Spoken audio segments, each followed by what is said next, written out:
친구들 한 주간도 잘 보냈나요?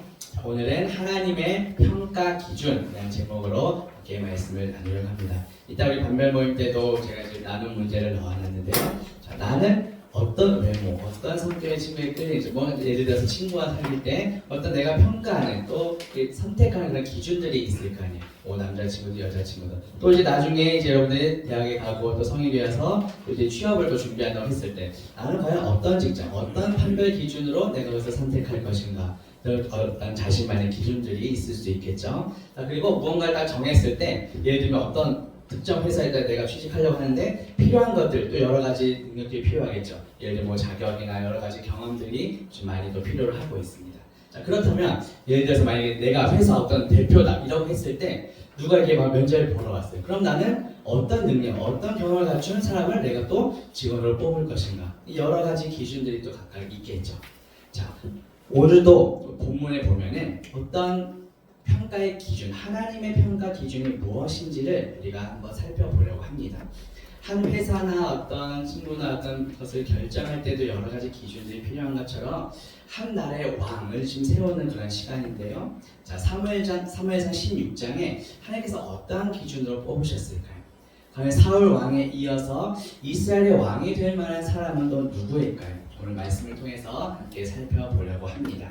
자, 우리는 다 알 수 없지만 하나님께서는 이제 사울 왕에 이어서 이스라엘의 왕이 될 만한 사람을 이미 정해 놓으셨어요. 그래서 하나님께서는 선지자 사무엘을 부르십니다. 그리고 베들레헴으로 갈 것을 명령하셨어요. 베들레헴에는 다윗의 아버지인 이새라는 사람과 그 가족들이 이제 함께 살고 있었는데요. 하나님께서는 그 집안 사람들 중에서 이새의 아들들 중에서 한 사람을 이제 왕으로 세우려고 하셨어요. 자, 하나님께서는 선지자 사무엘을 이제 베들레헴 이새의 집으로 보내시면서 내가 이새의 아들들 중에서 한 사람을 고를 것이다. 그에게 기름을 부어서 왕으로 세우라고 명령하세요.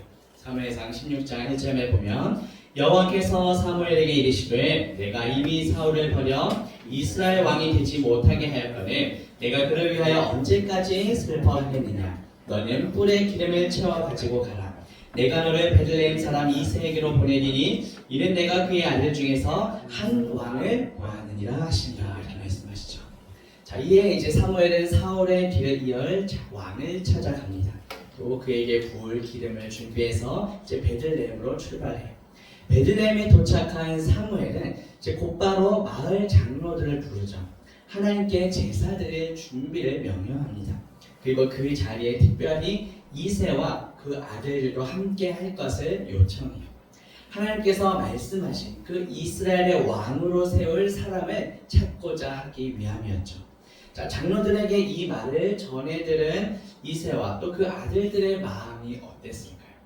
성읍에 살던 그 장로들은 이제 사무엘이 베들레헴에 찾아온 것을 보고 처음에 매우 놀랐어요. 마찬가지로 이새와 그의 아들들 역시 선지자가 이 베들레헴까지 찾아와서 하나님께 제사를 드린다고 하는데 자신의 가족들이 지금 초청을 받았잖아요. 무슨 일일까? 몹시 놀라고 두렵고 떨리는 상황이에요. 자, 이새와 그의 아들들은 이제 성읍 장로들로부터 그 제사에 함께할 것을 이제 초청받을 것을 요청받은 후에 곧바로 이제 제사에 참여할 준비를 시작합니다. 자, 원래 예정된 모든 일들을 이제 다 취소하고 무엇보다 가장 먼저 오늘 이 자리에 앉은 우리 친구들처럼 또 하고 싶은 일이 많이 있었을 텐데 예배 우선순위를 두고 나왔잖아요. 자, 필요한 것들 하나하나 정성스럽게 준비해서 나왔을 거예요. 자, 드디어 이새와 이제 그 아들들이 모든 준비를 마치고 하나님께 제사 드리기 위해 사무엘 선지자 앞에 이제 섰습니다.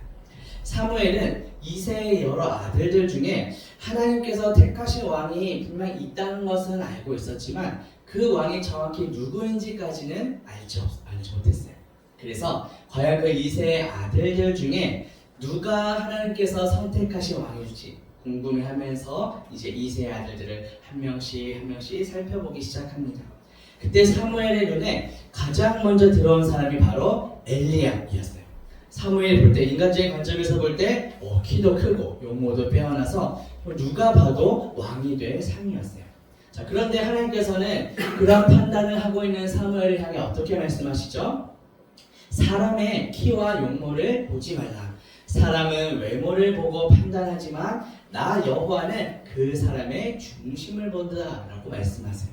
사무엘상 16장 7절에 보면 여호와께서 사무엘에게 이르시되 그의 용모와 키를 보지 말라. 내가 이미 그를 버렸노라. 내가 보는 것은 사람과 같지 아니하니 사람은 외모를 보거니와 나 여호와는 중심을 보느니라 하시라. 이렇게 말씀하시죠. 자, 계속해서 한 명씩 이세의 아들들을 살펴보는 동안 하나님께서는 별다른 말씀이 이제 없으세요. 그래서 사무엘은 이세에게 묻습니다. 너에게 이 아들이 전부냐? 또 없냐? 라고 묻자 이세는 이제 들로 양을 치러 나간 막내 아들이 있다고 말씀하죠. 자, 사무엘은 그 아들을 속히 불러오라고 명령합니다. 하나님께서는 마침내 이세의 막내 아들 보시고 이가 바로 왕이다. 그에게 기름 부으라고 명령하셨어요.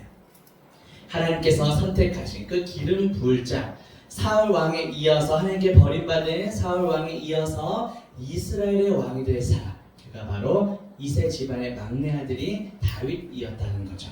사무엘상 16장 13절에 보면 사무엘이 기름 뿔병을 가져다가 그의 형제 중에서 그에게 부었더니 이날 이후로 다윗이 여호와의 영에게 크게 감동되니라. 사무엘이 떠나서 라마로 가니라고 말씀하죠. 당시에는 하나님께서 선택하신 왕을 세울 때 그 사람에게 기름을 붓는 의식을 행했어요. 자, 이 기름을 붓는다는 것이 성령 하나님의 임재, 우리 함께 하신다는 것을 상징하고요. 특별히 어떤 물건에 기름을 부을 때는 그 물건을 구별해서 하나님께 바친다라는 것을 의미했어요. 그리고 사람에게 기름을 부을 때는 그 사람을 하나님께서 택하신 이스라엘의 왕으로 세운다라는 뜻이에요. 자, 과거에 사무엘이 하나님의 말씀을 따라서 사울 왕에게도 그 머리에 기름을 부어서 그를 왕으로 세웠는데요. 마찬가지로 이제는 다윗의 머리에 기름을 부음으로써 이스라엘의 왕으로 세우게 됩니다. 사실 다윗 그 누구도 왕이 될 거라고 생각지 못했던 사람이었어요. 사무엘이 이새와 그의 아들들을 제사에 초청했을 때 이새의 식구들은 어떻게 했죠? 그 자리가 매우 중요할 거라 생각은 했지만 막내 아들 다윗은 그냥 들로 양을 치러보내고 데려오지 않았다는 거죠. 그의 가족들조차도 이 다윗이 그 이스라엘의 왕 어울리지 않을 거야, 적합하지 않을 거라고 미리 생각했을지도 모르죠. 어쩌면 다윗은 그냥 들에서 양이나 치는 게 더 적합하고 어울릴 거라고 생각했을지도 몰라요. 자, 중요한 것은 이런 우리 인간적인 판단, 사람의 생각과는 달리 하나님께서는 사울의 뒤를 이어서 이스라엘 왕으로 세울 만한 가장 적합한 인물이 바로 다윗으로 세워주셨다라는 거죠.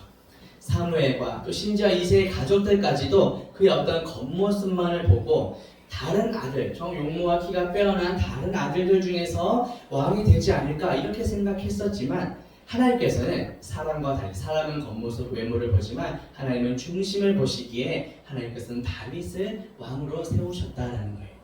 자, 세상은 이 시대는 참 우리에게 많은 것들을 요구하죠. 학업적으로 좋은 성적이나 또 여러 자격증이나 여러 경험들이나 이런 많은 스펙들을 요구하는 시대를 우리는 또 살아갑니다. 또 겉모습, 예쁘고 멋진 외모로 또 그 사람을 평가하는 시대가 되고 있죠. 세상은 우리를 그런 잣대로 평가할지 몰라도 우리는 그런 트렌드나 어떤 그런 기준에 우리가 휩쓸려서는 안 된다는 것이죠. 우리 각자 나름의 어떤 평가 기준이 다 나눠보겠지만 사람을 대할 때 이런 세상적인 기준으로 우리가 평가하는데 우리마저도 익숙해져 있을지 모르지만 하나님께서는 어떤 그런 세상적인 관점, 인간적인 기준으로 우리를 바라보시고 우리를 평가하시는 분이 아니시라는 거죠. 하나님께서는 우리 죄인의 우리를 있는 모습 그대로 사랑해 주시고 용납해 주시고 받아주세요. 어떤 우리의 외적인 조건 때문이 아니라 우리 마음의 중심을 보고 살피시는 분이라는 거죠. 하나님은 우리가 어디에서 무엇을 하든지 늘 우리와 함께 하시며 우리를 지켜보시는 분이세요. 불꽃 같은 눈동자로 우리를 지키시는 하나님께서는 내 마음의 중심이 지금 어디를 향해 있는지도 주의 깊게 살피시고 계시죠.